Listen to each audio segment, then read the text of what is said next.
ថ្ងៃនេះខ្ញុំមកអានរឿងនិទានឲ្យអ៊ំពូមីងស្ដាប់ក្មេងល្អមិនកាច់រៀនរីណាមិនចូលចិត្តទៅសាលារៀនទេព្រឹកឡើងម្ដាយនាងជូននាងទៅសាលាម្ដងនាងចេះតែបងអប់មិនព្រមចេញពីផ្ទះម្ដាយខំប្រឹងលួងយ៉ាងណាក៏មិនស្ដាប់រីណានិយាយដល់មុខរញ៉ូវថាខ្ញុំមិនចង់ទៅរៀនទេរៀនមិនសប្បាយសោះសាលាមានវិន័យច្រើនណាស់ធ្វើនេះមិនបានធ្វើនោះមិនបានហាមរហូតម្ដាយតបវិញទៅសាលារៀនគឺអាចក្រេបចិញ្ចក់ចំណេះវិជ្ជាជាច្រើនធំឡើងអាចធ្វើកិច្ចការអ្វីដែលខ្លួនចូលចិត្តបានក្រែងកូនចូលចិត្តដោយនោះសិស្សមិនអ្វីចឹងថែមទាំងចង់ធ្វើជាអ្នកស្រាវជ្រាវខាងបុរាណវិទ្យាទៀតអីអញ្ចឹងហើយឥឡូវនេះយើងមកសិក្សាអ្វីដែលពាក់ព័ន្ធនឹងវត្ថុមានជីវិតនិងភពផែនដីជាមុនទើបមានសង្ឃឹមអាចស្រាវជ្រាវដឹងពីការវិវត្តដៃណូស័របានរីណាគិតមួយសន្ទុះក៏និយាយអញ្ចឹងខ្ញុំលែងចង់ធ្វើជាអ្នកស្រាវជ្រាវបុរាណវិទ្យាហើយក៏មិនមកធ្វើកិច្ចការអ្វីដែលធំដុំដែរដូច្នេះហើយខ្ញុំមិនរៀនក៏មិនអីម្ដាយឆ្លើយវិញនៅសាលារៀនមានចំណេះដឹងដែលមានប្រយោជន៍ជាច្រើនដែលកូនអាចរៀនបានបើមិនទៅរៀនទេសូម្បីតែទិញម្ហូបក៏ធ្វើមិនកើតដែរថ្ងៃក្រោយតើរស់នៅដោយរបៀបណារីណាមិនជឿសម្ដីម្ដាយនាងទេធ្វើឲ្យគាត់មិនត្រឹមតែគ្រូវិក្បាលហួសចិត្តបើអញ្ចឹងកូនទៅទិញទឹកស៊ីអ៊ីវឲ្យម៉ាក់មួយដបមករីណាសប្បាយចិត្តណាស់រត់វងទៅភ្លាម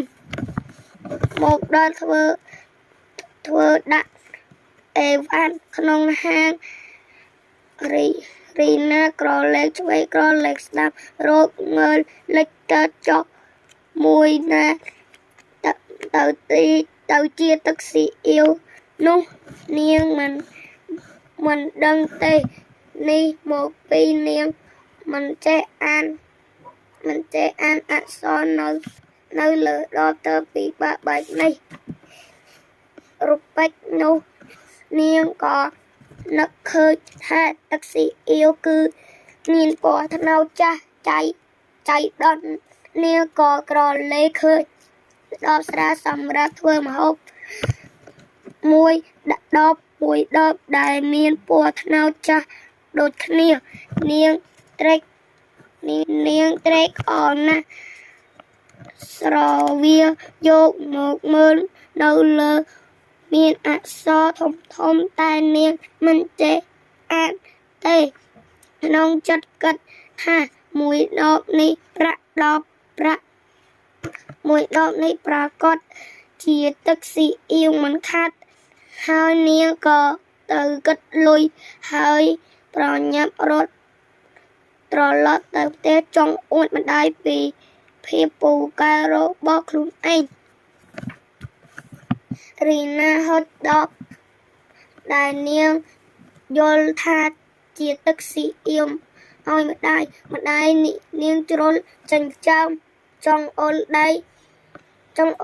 អក្សរនៅលើដបហើយនិយាយថា